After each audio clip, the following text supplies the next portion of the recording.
Qərb sosioloqları, politoloqları belə hesab ediblər ki, Həzrət Muhammed əleyhissalam çox da siyasət və idarəçiliyi bilməyib. Niyə? Çünki özlərinin dediyindən belə görsənir ki, istəyirdi ki, Həzrət Əli gəlsin, amma Həzrət Əlini gətizdirə bilmədi.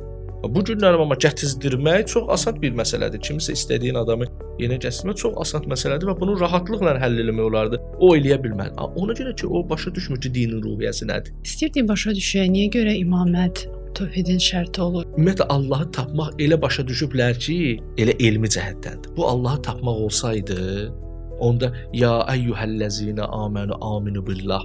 Ey iman gətirənlər, iman gətirən deyilməzdir ki. Yəni insan bu mərhələdə iman gətirməyi bəziləri çox təəssüflə başa düşürlər ki, bu qədər kifayətdir və biz də namaz qılmaq. Belə deyil. Allah istəyir ki, əminu billah mərhələsinə çatdırılsın. Bu mərhələyə çatdırılmaq üçün ruh mühümdür, ruh. Zahiri rituallar önəm kəsb eləmir. Onlar vasitəçi rolunu oynaya bilərlər. Gərək ruhun təkamülü baş versin. Burada isə artıq kamil insanın, ilahi övliyanın varlığı zəruridir.